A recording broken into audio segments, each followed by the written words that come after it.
Visakha steel ప్లాంట్లో బొగ్గు కొనుగోలులో తీవ్ర అవకతవకలు జరిగాయి. వందల కోట్ల రూపాయలు కుంభకోణం జరిగింది. దీని మీద కేంద్ర ప్రభుత్వం వెంటనే జోక్యం చేసుకుని సిబిఐ చేత సమగ్ర దర్యాప్తు జరిపించాలని సిపిఎం పార్టీ విశాఖ జిల్లా కమిటీ డిమాండ్ చేస్తుంది. స్టీల్ యాజమాన్యం ఈ ఆర్థిక సంవత్సరంలో దాదాపు 2.7 లక్షల టన్నుల కోల్ కొనుగోలు చేసింది. వాస్తవంగా ఫారిన్ కోల్ కొనుగోలు చేస్తారు, కోకింగ్ కోల్. ఇది అత్యంత నాణ్యమైనది.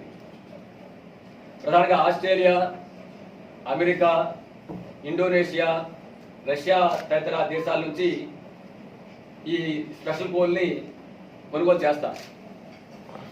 యాజమాన్యం తన దగ్గర నిధులు లేవని చెప్పని ఈ నాణ్యమైన స్పెషల్ కోల్ అందిస్తున్నటువంటి విదేశాల నుంచి కాకుండా దేశంలో ఉన్నటువంటి ఏఎల్పిఎస్, మహేంద్ర ట్రిప్స్ వంటి లోకల్ కంపెనీలతో కొనుగోలు చేశారు. ఈ కొనుగోలు చేసే ముందు ఈ కోల్ నాణ్యమైందా కాదా అని చెప్పని సమగ్రంగా క్వాలిటీ చూసి తనిఖీలు చేసి చేయాలి.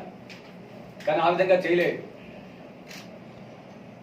విశాఖపట్నం స్టీల్ ప్లాంటు ఈ కోల్ ఉపయోగించే ముందు ఈ కోల్ నాణ్యతను పరిశీలించే దానికోసం 10 పారామీటర్స్ వాళ్ళు చూస్తారు. 10 రకాల టెస్టులు చేస్తారు.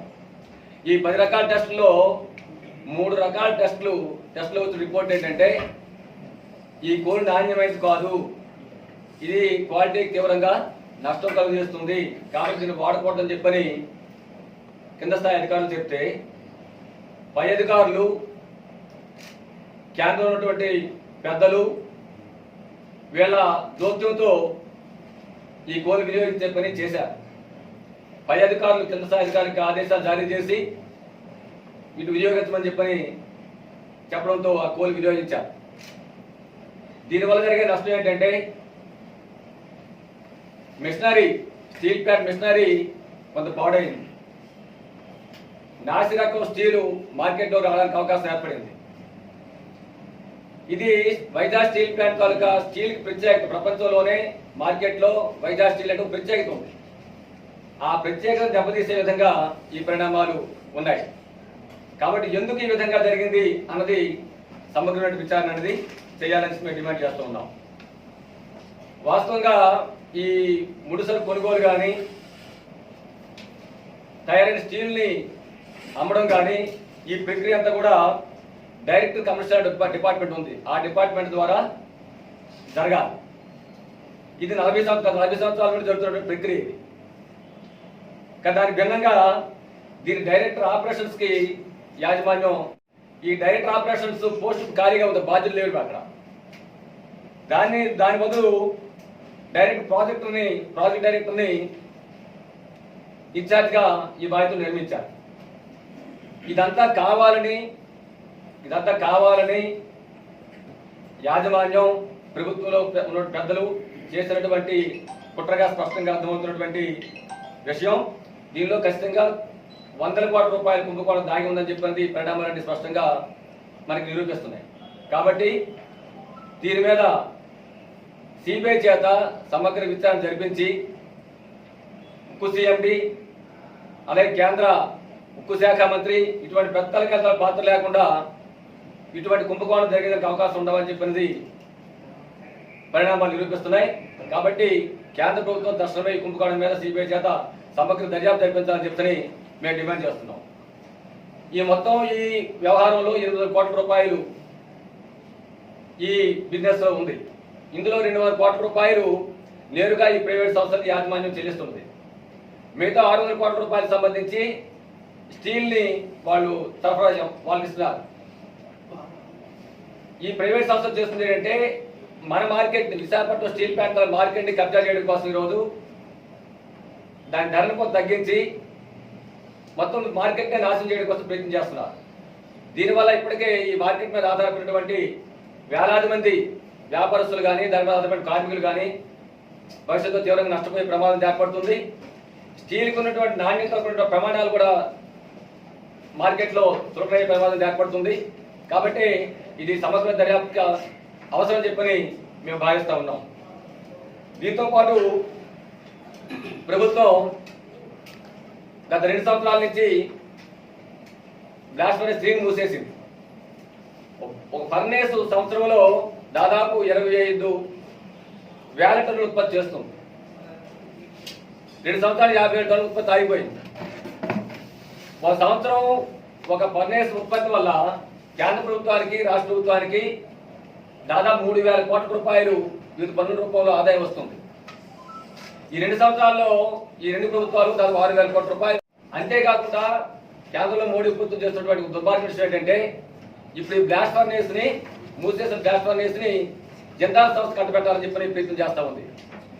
దానికి లీజుకి ఇస్తారంట. ఆ విధంగా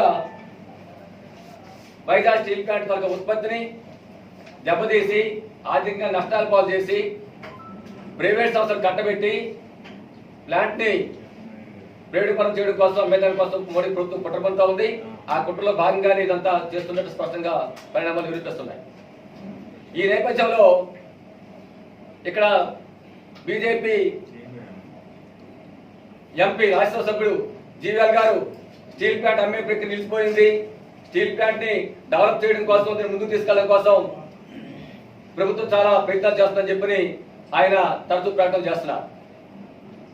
నిజంగా వీళ్ళకి బీజేపీ ప్రభుత్వానికి స్టీల్ ప్లాంట్ ముందుకు వెళ్ళాలి, దీన్ని అభివృద్ధి కావాలని చెప్పి చెప్తుంది ఏమాత్రం ఉన్నా కానీ స్టీల్ ప్లాంట్ సొంత గనులు కేటాయించాలి, వర్కింగ్ క్యాపిటల్ కేటాయించాలి, మ్యాన్ పవర్ 5,000 మ్యాన్ పవర్ ఖాళీలు ఉన్నాయి, ఖాళీ పోస్టులు ఉన్నాయి, వాటిని భర్తీ చేయాలి. 8,500 మంది నిర్వాసిస్తున్నారు, వాళ్ళకి ఉద్యోగాలు ఇవ్వాలి, బ్లాస్ట్ ఫర్నేస్ పూర్తిగా నడిపించాలి. ఆ విధంగా చేయడం ద్వారా వర్కింగ్ క్యాపిటల్ ఇవ్వాలి. ఈ విధంగా చేయడం ద్వారా స్టీల్ ప్లాంట్ ముందుకు తీసుకెళ్లే పని చేయాలి. ఇది చేయకుండా ఒక పక్కేమొచ్చి స్టీల్ ప్లాంట్ అమ్మకం నిలిచిపోయింది, ప్లాంట్ అభివృద్ధి చేస్తామంటారు. రెండో పక్క నుంచి కేంద్ర ప్రభుత్వం చేస్తున్న కుట్రలు ఇవన్నీ చూసుకున్నప్పుడు స్టీల్ ప్లాంట్ ని ఆర్థికంగా దెబ్బతీసి నష్టాలు పాలు చేసి దాన్ని ప్రైవేట్ ధారదత్తం చేయాలని చెప్పినట్టు కుట్ర తీవ్రంగా చేస్తున్న పరిస్థితి మనకు స్పష్టంగా కనిపిస్తూ ఉంది. అందుకని ఈ కుట్రలు వెంటనే ఆపి కేంద్ర ప్రభుత్వం స్టీల్ ప్లాంట్ అమ్మే ప్రక్రియ నిలిపివేస్తున్నామని చెప్పి తక్షణం ప్రకటించాలి. అలాగే స్టీల్ ప్లాంట్ లో జరుగుతున్నటువంటి కుంభకోణాల మీద సిబిఐ చేత సమగ్ర దర్యాప్తు జరిపించాలని చెప్పి డిమాండ్ చేస్తున్నాం. లేని పక్షంలో పెద్ద ఎత్తున స్టీల్ ప్లాంట్ కార్మికులు కానివ్వండి, విశాఖపట్నం ప్రజానీకం కానీ రాష్ట్ర ప్రజానీకం కానీ పెద్ద ఎత్తున సమీకరించి రాబోయే కాలం పెద్ద ఎత్తున ఉద్యమం తప్పదని చెప్పని మోడీ ప్రభుత్వం సరైన పొరపాటు చెప్పదని మేము హెచ్చరిస్తున్నాం. ఇంత అన్యాయం, ఇంత ద్రోహం జరుగుతుంటే స్టీల్ ప్లాంట్కి రాష్ట్ర ప్రభుత్వానికి కూడా బాధ్యత ఉన్నది, ముఖ్యమంత్రి బాధ్యత ఉన్నది. మీరు వెంటనే జోక్యం చేసుకుని స్టీల్ ప్లాంట్ పూర్తిస్థాయి సామర్థ్యం నడిపించే విధంగా కేంద్రం మీద ఒత్తిడి తీసుకురావాలి. ఆ విధంగా మీ బాధ్యత నిర్వర్తించాలని చెప్పని మీ ద్వారా డిమాండ్ చేస్తా ఉన్నాం. చేస్తామండి మేము. మాకు నన్ను తెలిసిన సమాచారం ఇది. ఖచ్చితంగా వివిధ విభాగాలకు సంబంధించి పార్టీగా మేము ఫిర్యాదు చేస్తాం. లేదండి.